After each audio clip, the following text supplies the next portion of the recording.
নিশ্চয়ই like comment share করবেন এবং চ্যানেলটি সাবস্ক্রাইব করে সাথেই থাকবেন। দর্শক চলুন, খুব সম্প্রতি ইসরায়েলের সামরিক বাহিনী IDF যেটা, এর ভেতরে অন্তত 2 জন গোয়েন্দাকে, গুপ্তচরকে বা এজেন্টকে যাই বলেন, ধরা হয়েছে, তাদেরকে আটক করা হয়েছে। তাদের বিরুদ্ধে অভিযোগ কি, তারা ইরানের পক্ষে কাজ করছিল। কি কাজ করছিল?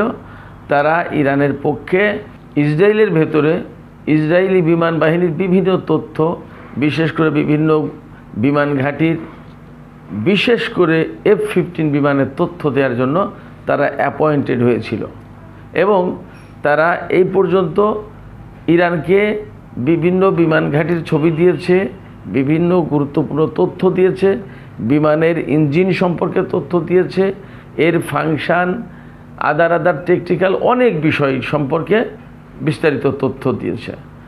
শুধু তাই না, মজার ব্যাপার হচ্ছে যে এই 2 জন ব্যক্তি যে ইসরায়েলের বিমান বাহিনীর লোক, এইটার প্রমাণ চেয়েছে ইরানের যিনি এজেন্ট হয়ে এই 2 ইসরায়েলি সেনার সাথে যোগাযোগ করেছে সেই ব্যক্তি। তখন F-15 বিমানের কাছে দাঁড়ানো অবস্থায়, বিমানের সার্ভিসিং অবস্থায় একজন ব্যক্তি ছবি তুলে পাঠিয়েছে যে এই দেখুন, আমি F-15 বিমানের সাথে কাজ করছি, আমি F-15 বিমানের সাথে একটা বিমান ঘাঁটিতে আছি। এই সমস্ত তথ্য, গুরুত্বপূর্ণ তথ্য ইসরায়েলের বিমান বাহিনী সম্পর্কে, বিমান ঘাঁটি সম্পর্কে, রেডার সিস্টেম সম্পর্কে, তারপর বিমানের ইঞ্জিন সম্পর্কে আরও অনেক টেকনিক্যাল বিষয় আছে। এই সমস্ত বিষয় সম্পর্কে গুরুত্বপূর্ণ তথ্য সব ইরানের হাতে চলে গেছে। এই 2 ব্যক্তি যখন ইরানের হয়ে কাজ করবে, প্রথম কন্ট্যাক্ট হয়, তখন ইরানের পক্ষে যিনি কথা বলেছিলেন তিনি তাদেরকে জিজ্ঞেস করেছিলেন এই 2 ব্যক্তিকে যে তোমরা কত ডলার হলে, মাসে তোমাদেরকে কত ডলার দিলে তোমরা স্যাটিসফাইড হও, সন্তুষ্ট হও। আশ্চর্য রকমের ব্যাপার, কত ডলারের কথা বলেছে আপনারা জানেন? আশ্চর্য ব্যাপার, কত ডলারের কথা তারা বলেছেন, অর্থাৎ তাদের দাবি কত আপনারা জানেন? শুনলে অবাক হয়ে যাবে। মাত্র $1300। 120 টাকা করে যদি ডলার ধরি তাহলে কত টাকা? ধরুন 120 টাকা করে যদি হয় তাহলে $1000 দাম আসে $1,20,000 টাকা, আর $300 দাম আসে $36,000 টাকা, তার মানে $1,56,000 টাকা। এটা কোনো খুব বড় কোনো টাকা হলো? ইসরায়েলের এত গুরুত্বপূর্ণ তথ্য দিয়ে দেবে, তারা মাত্র মাসে $1,36,000 টাকা ডিমান্ড করেছে। এখান থেকে বোঝা যায় তাহলে ইসরায়েলের সেনারা কত টাকা পায়। খুব বেশি যে টাকা পায় তা তো আমার মনে হয় না।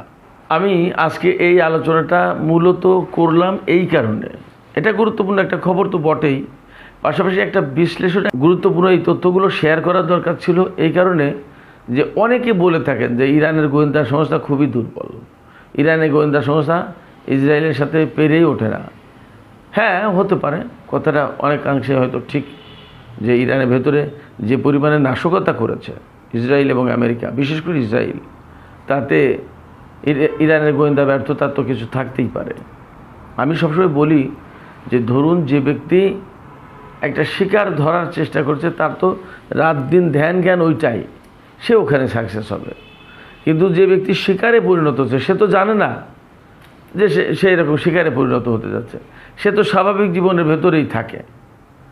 তাকে যদি গুপ্ত হত্যা করে কেউ বা অপহরণ করে বা তার এগেনস্টে কোনো ষড়যন্ত্র বাস্তবায়ন করতে চায়, তাহলে সেগুলো ঠেকানো কিন্তু খুব মুশকিল হয়। কারণ মানুষের পার্সোনাল লাইফ আছে, তো ব্যক্তিগত জীবন আছে।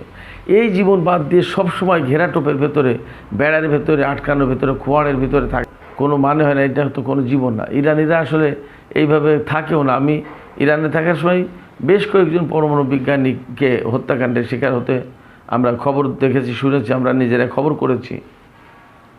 তাদের মোটামুটি কিছু নিরাপত্তা ব্যবস্থা ছিল, অনেক যে কড়াকড়ি নিরাপত্তা ব্যবস্থা। কারণ এগুলো করলে কি হয়, ব্যক্তিগত জীবন বলতে কিছু থাকে না। সারা রাত দিন পুলিশ বেষ্টনীর ভিতরে, এসকর্টের ভেতরে, মানে কোনো লাইফ হলো না। তো এটা ইরানিরা এই কাজটা করে না। তো যাই হোক, ইরানের ভেতরে যেমন ইসরায়েল তৎপর থাকে, আমি অনেক সময় বলেছি কথাটা যে ইরানও একইভাবে ইসরায়েলের ভেতরে তৎপর থাকে। তা না হলে ইসরায়েলের অনেক তথ্য ইরানের পক্ষে জানা সম্ভব না। এবং এই যে সাম্প্রতিক যে যুদ্ধটা গেল, আপাতত যুদ্ধবিরতি অবস্থা আছে, তাতে তো ইসরায়েলের অত্যন্ত গোপন স্পর্শকাতর সব জায়গায় ইরান হামলা চালিয়েছে এবং যেখানে যেখানে হামলা চালাতে চেয়েছে সেখানে সেখানে হামলা চালানো সম্ভব হয়েছে, অনেক কিছু করা সম্ভব হয়েছে। এগুলো কিভাবে হলো? আমি আরেকটা তথ্য জানাই আজকের এই ভিডিওতে। এর আগে ইসরায়েলের একজন ক্যাবিনেট মিনিস্টার, মন্ত্রী পরিষদের সদস্য, এইরকম একজন ব্যক্তি ইরানের পক্ষে গোয়েন্দা বৃত্তির জন্য আটক হয়েছিলেন এবং তিনি বর্তমানে জেলে, ইসরায়েলের জেলে। ইরানের পক্ষে ইসরায়েলের ভেতরে কাজ করছে একজন মন্ত্রী। তাহলে ইরান কি ইসরায়েলের ভেতরে ঢুকে যেতে পারেনি? পেরেছে। তাহলে পরিষ্কার হয় যে ইসরায়েলের সামরিক বাহিনীর ভেতরে ইসরায়েলের খুব গুরুত্বপূর্ণ অনেক জায়গায় ইরান ঢুকে পড়েছে। আমি আর একটা উদাহরণ দিলে আপনারা আরও ক্লিয়ার হবেন। এই যে জুন মাসের যে যুদ্ধ গেল, এই যুদ্ধের পরে ইসরায়েলের প্রধানমন্ত্রী বেনিয়ামিন নেতানিয়াহুর দপ্তর যে চিফ অফ স্টাফ, অর্থাৎ তার দপ্তরে যত কর্মকর্তা কর্মচারী তাদের প্রধান যিনি চিফ অফ স্টাফ, তাকে ইরানের পক্ষে গোয়েন্দা বৃত্তির জন্য নজরদারিতে রাখা হয়েছে। পরে চাকরি থেকে সরিয়ে দেওয়া হয়েছে, গৃহবন্দী করা হয়েছে। কারণ কি? ইরানের পক্ষে কাজ করছিল। ইসরায়েলের প্রধানমন্ত্রীর দপ্তরের যে প্রধান, তাকে, তাহলে ইরান ঢুকে যেতে পারে? ঢুকে যায়, অনেক সময় ঢুকে যায়।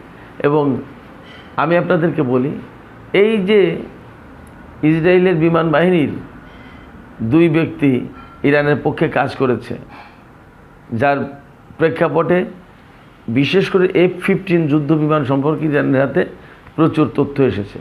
এবং এই যে এইবারের যুদ্ধে F-15 যে বিপর্যয়, ইরানের হাতে বেশ কয়েকটা F-15 তো ধ্বংস হয়েছে নানান কায়দায়, নানানভাবে। আমেরিকা নানা রকমের দাবি করেছে। তারা বলেছে যে কুয়েতে যে 3টি বিমান ধ্বংস হয়েছে সেগুলো ফ্রেন্ডলি ফায়ারে, বাট ইরানের আকাশে তো সরাসরি ইরানের ক্ষেপণাস্ত্রের আঘাত ধ্বংস হয়েছে F-15 যুদ্ধ বিমান। অথচ এর আগে কোনোদিন F-15 যুদ্ধ বিমান কোনো শত্রু বাহিনীর হাতে ভূপাতিত হওয়ার কোনো ঘটনা নেই। তো সেই জায়গায় ইরান এই কাজ করতে পেরেছে। তার মানে কি? আমি ধারণা করছি যে ইরানের হয়ে যারা কাজ করেছে তারা ইরানকে যে সমস্ত তথ্য দিয়েছে সেই তথ্যের ভিত্তিতে ইরানের পক্ষে এই কাজটা করা সহজ হয়েছে। F-15 যুদ্ধ বিমানকে ক্ষেপণাস্ত্র দিয়ে ভূপাতিত করা সহজ হয়েছে। এখন F-15 ব্যাপার গেল, F-35 ব্যাপারে কী কী তথ্য দিয়েছে সেটাও তো একটা প্রশ্ন। কারণ F-15, F-35 এটা আমেরিকার হাতে আছে, ইসরায়েলের হাতেও আছে। এক জায়গা থেকে তথ্য পেলে সব জায়গার ব্যাপারে সেই তথ্য কাজ করায়। এবং এখানে আর একটা ব্যাপার, এই যে মাত্র 2 জন ব্যক্তি ইরানের হয়ে কাজ করেছে এমন তো না। এমনও তো হতে পারে যে ভেতরে হয়তো আরও অনেক আছে, কিন্তু আপাতত এই 2 জন ধরা পড়েছে। হয়তো আরও অনেকেই আছে কিন্তু তারা হয়তো ধরা পড়েনি, অথবা তাদেরকে নজরদারিতে রাখা হয়েছে, অথবা পুরো তথ্য ফাঁস করা হচ্ছে না। কারণ তাহলে বাহিনীর ভেতরে যে দুর্বল অবস্থা, বাহিনী যে ইরানের কাছে দুর্বল হয়ে গেছে, ইরান ইসরায়েলের ভেতরে ঢুকে পড়েছে, এটা তো টোটাল সামরিক বাহিনীর উপরে একটা নেতিবাচক প্রভাব ফেলবে।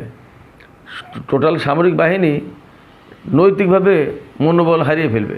এমনকি দেশের জনগণ, ইসরায়েলের জনগণও মনোবল হারিয়ে ফেলতে পারে। এতে সরকারের সাথে সামরিক বাহিনীর দূরত্ব তৈরি হতে পারে, ফাটল দেখা দিতে পারে। এমন তথ্য এসেছে এই টাইমস অফ ইসরায়েল, যেখানে এই 2 জন বিমান বাহিনীর সদস্যের কথা বলা হয়েছে যারা ইরানের পক্ষে কাজ করেছে। সেই খবরের ভেতরেই আছে যে ইরান নাকি ইসরায়েলের বিমান বাহিনীর প্রধান তাকে হত্যার জন্য প্রস্তাব দিয়েছিল। এবং এই 2 জনের একজন, সে নাকি বলেছিল যে কাজটা কঠিন, বাট চেষ্টা করে দেখা যেতে পারে, আমি চেষ্টা করে দেখব। আপনি চিন্তা করেন, তার মানে ইরান ইসরায়েলের সামরিক বাহিনীর ভেতরে বেশ ভালোভাবে ঢুকে যেতে পেরেছে। এই যে ঢুকে যাওয়াটা, এই ঢুকে যাওয়ার প্রেক্ষাপটে ওই সামরিক বাহিনীর ভেতরে কখনোই আর আগের মতো আস্থা ফিরে আসবে না। প্রত্যেকে একে অপরকে ভাববে যে এ ইরানের হয়ে কাজ করছে কিনা, ও ইরানের হয়ে কাজ করছে কিনা। এইরকম একটা মারাত্মক রকমের দ্বন্দ্ব, সন্দেহ এই বাহিনীর ভেতরে ঢুকে গেল। এবং এই বাহিনী কখনো আর ঐক্যবদ্ধভাবে কাজ করতে পারবে না, ইউনিফাইড হতে পারবে না এবং স্থিতিশীল হতে পারবে না। এটা বিরাট একটা বড় সফলতা ইরানের জন্য। এ পাশে আরেকটি খবর আছে, ইসরায়েলের হয়ে গুপ্তচরবৃত্তি করা লোক সুলতান আলী শিরজাদে, তার মৃত্যুদণ্ড কার্যকর করেছে ইরান সরকার গতকাল বৃহস্পতিবার। এই ব্যক্তি মুজাহিদিনে খালক গোষ্ঠী, যেটা একটা সন্ত্রাসী গোষ্ঠী, ইরানের বিরুদ্ধে কাজ করে, ইরানি লোকজন দ্বারা তৈরি। এখন ইরানের ভেতরে থাকে না, এরা এখন ইউরোপের দেশগুলোতে থেকে কাজ করে। মূলত একসময় ইরাকে থাকতো। এদের হাতে প্রায় 20,000-এর বেশি ইরানি নাগরিক নিহত হয়েছে, বিভিন্ন সময় গুপ্ত হত্যা চালাতো। এরা মূলত আমেরিকা, ইসরায়েল এদের হয়ে কাজ করে। এই সংগঠনের একজন ব্যক্তি সুলতান আলী শিরজাদে, এই লোক ইসরায়েলের হয়ে কাজ করছিল, সে ধরা পড়েছে এবং তার সমস্ত বিচার প্রক্রিয়া শেষ করে, আইনি প্রক্রিয়া শেষ করে তাকে গতকাল তার মৃত্যুদণ্ড কার্যকর করা হয়েছে। দর্শক, আমি এবার ইউরোপের যে ফাটল, আমেরিকার সাথে বর্তমান ইরানের যে সংঘাত, সংঘর্ষ, যে অচল অবস্থা, এই প্রেক্ষাপটে ইউরোপের যে ফাটল তার ছোট ছোট কিছু নমুনা তুলে ধরছি। ইরানের সাথে ইসরায়েলের আমেরিকার যুদ্ধের কারণে হরমুজ নদী বন্ধ হয়ে গেছে এবং এখান থেকে জ্বালানি তেল এবং গ্যাস সরবরাহ করতে খুব সমস্যা হচ্ছে। সেই সংকটে ইতালি মারাত্মক রকমের ঝামেলার মুখে পড়েছে, তার অর্থনৈতিক কলাপস করার কাছাকাছি।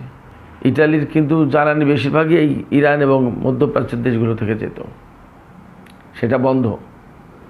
এরপরে এই যে হরমুজ নদী ব্লকেট করে রেখে ইরানকে জোর করে চুক্তি করতে বাধ্য করবে বলে ঘোষণা করেছে ডোনাল্ড ট্রাম্প। এটার বিরোধিতা করেছে ফ্রান্সের প্রেসিডেন্ট ইমানুয়েল ম্যাক্রন। তিনি সরাসরি বলেছেন এটা কোনো মতেই গ্রহণযোগ্য হতে পারে না। হরমুজ নদীকে ব্লকেট করে ইরানকে জোর করে বাধ্য করা হবে চুক্তি করতে, এটা গ্রহণযোগ্য হতে পারে না এবং এটা হবে না। বরং ইরানের সাথে কূটনৈতিকভাবে একটা সমাধান করে তারপরে এই সমস্যার সমাধান করতে হবে। আপোষ রফা যাই করতে হয় কূটনৈতিক উপায় করতে হবে, সামরিক উপায়ে এটার সমাধান হবে না। ইমানুয়েল ম্যাক্রনের কথা। তার মানে আমেরিকা যা বলছে তার ঠিক বিপরীত কথা ইউরোপে। এবং আরেকটা কথা বলি, স্পেন, আয়ারল্যান্ড এবং স্লোভেনিয়া, এই 3টি ইউরোপীয় ইউনিয়নের সদস্য দেশ, তারা গত পরশুদিন সম্ভবত ইউরোপীয় ইউনিয়নের পার্লামেন্টে একটা বিল তুলেছিল, ইসরায়েলের সাথে সহযোগিতামূলক বাণিজ্য সম্পর্ক বন্ধ করতে হবে। কিন্তু ইউরোপীয় ইউনিয়নের কোনো দেশের বিরোধিতার কারণে এই বিলটা পাস হয়নি। কিন্তু ইউরোপে এখন ইসরায়েল এবং আমেরিকার বিরুদ্ধে কতটা শক্ত মনোভাব তৈরি হয়েছে আপনারা বুঝতে পারেন। আমি একটা খবর দিয়ে শেষ করি। ডোনাল্ড ট্রাম্প গতকাল দাবি করেছেন যে ইরানের নেতৃত্বের ভেতরে ভীষণ রকমের ফাটল দেখা দিয়েছে, তারা দ্বিধাবিভক্ত হয়ে পড়েছে। চরমপন্থী গোষ্ঠী এবং মধ্যপন্থী গোষ্ঠী, এই দুই ভাগে বিভক্ত হয়েছে।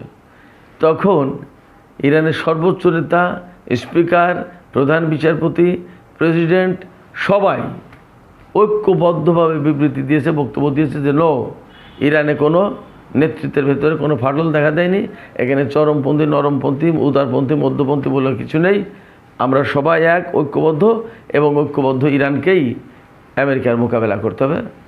এরকম ডিফেক্টেড অর্থাৎ দ্বিধাবিভক্ত ইরানি জাতিকে আমেরিকা দেখবে না, ঐক্যবদ্ধ ইরানি জাতিকে দেখবে। মূলত ডোনাল্ড ট্রাম্প এই কথা বলে ইরানের ভেতরে একটা ফাটল সৃষ্টির উস্কানি দেওয়ার চেষ্টা করেছে। শেষ কথা যেটা বলি এখনকার আলোচনা, সেটা হচ্ছে আপনারা মনে হয় দেখেছেন, গতকাল জার্মানিতে একটা অনুষ্ঠানে যোগ দিতে গিয়েছিল ইরানের রেজা শাহের ছেলে রেজা পাহলভি, যাকে আমেরিকা, ইসরায়েল ক্ষমতায় বসাতে চায় ইরানে। এই রেজা পাহলভির উপরে টমেটোর কেচাপ পেস্ট মেরে দিয়েছে, পচা ডিম মারে বিভিন্ন জায়গায়, ওনার উপরে টমেটোর সস কেচাপ মেরে দিয়েছে। রেজা পাহলভি যে বিদেশে এই অবস্থায়, জার্মানিতে অবস্থায়, দেশে আসলে কি অবস্থায় পড়বে প্রশ্নই ওঠে না। অতএব ইসরায়েল এবং রেজা পাহলভির এই স্বপ্ন কখনো পূরণ হবে না। সুপ্রিয় দর্শক, এখনকার আলোচনা এখানে শেষ করতে চাই। যাওয়ার আগে আমি আপনাদের কাছে একটা মতামত জানতে চাই, আপনারা কি মনে করেন, ইরান কি যথেষ্ট সফলতার সাথে ইসরায়েলের সামরিক বাহিনীর ভিতরে গোয়েন্দা তৎপরতা চালাতে সক্ষম হচ্ছে বলে মনে করেন, বা ভালোভাবে কি ঢুকে পড়লো বলে মনে করেন? আপনারা কীভাবে দেখছেন মতামত জানাতে পারেন কমেন্টে। আর ভিডিও ভালো লাগলে আবারও বলি, লাইক, কমেন্ট, শেয়ার করবেন এবং চ্যানেলটি সাবস্ক্রাইব করে সাথে থাকবেন। দর্শক, আজকের আলোচনা এখানে শেষ করছি। আপনারা সবাই ভালো থাকুন। আল্লাহ হাফেজ।